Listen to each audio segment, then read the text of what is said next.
गाती को सामान को जोहार गाती को अब सानताली फिल्म इंडस्ट्री रेन कॉमेडियन ठपंग टुडू यानी कि विक्रम मारांडी 29 दिसंबर शुक्रवार हिलो बुंगा तलायना गाती को अब सोशल मीडिया माध्यम सानाम हर गुबुन बाडाया जे उनी दो मिटन रोग बीमारी रे अस्पताल में भर्ती तहकना प्रथम दो बोकारो अस्पताल उसके बाद उनी दो रांची अस्पताल में भर्ती तहकना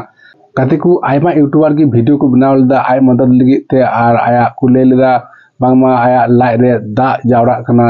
और आया लाइ फुलना आगु सनाम हर को ले लेदा किंतु आया चे रोग होइलना उना दो अडी हर बाकु ले कदा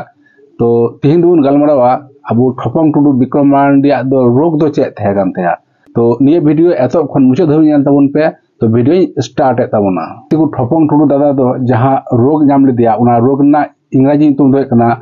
इसाई टेस्ट और बांग्ला ते उना को लेया जलधर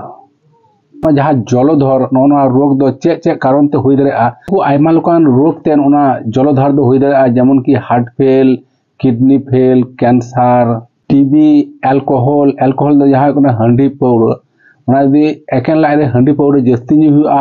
उना जलधर रोग दो होइना संभावना मेना बेसी उना दो प्रथमे लिवर अटैक आ उसके बाद गोटा हॉर्मोन रे चढ़ा पुराना जो जलधर रोग दिए ला लक्षण मतलब चिका तबन बुझा जे निये जलधर रोग हुयुक कना उना सिंबल चे मेना जलधर रोग रिया लक्षण दो कना अबवा लाई बय बयते हड़ा इदिआ और दाका को जम नु हो कम चाबा रुआ बुझा खुब को हुयुआ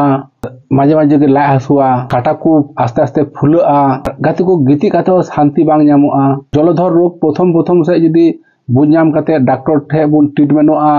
ओंडे दो अबवा निये रोग दो निर्मूल चाबा और सबसे भयंकर कना उना जलधर रोग साब काते यदि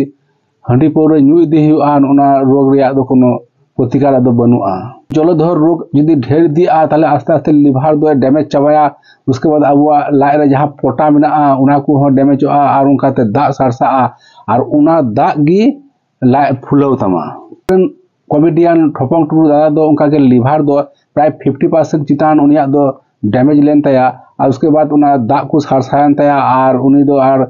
पोषण काते हो आदो कोनो रकम सुरहा बांग होइलेन तया उनी दो बुंगा तलायना आते को निये गुइन लेया जे निये जलधर जहां रोग कना निये दो प्रथम से साब नाम पर भागे चिकित्सा लखा निये बतरा चाव बांग कना जुदि बुन मने आबार भागे ट्रीटमेंट काते भागे हुई काते आबार सुस्थ जीवन यापन दरे आबुन गाते को तिहिरिया वीडियो दो निये पर्यंत के तहकना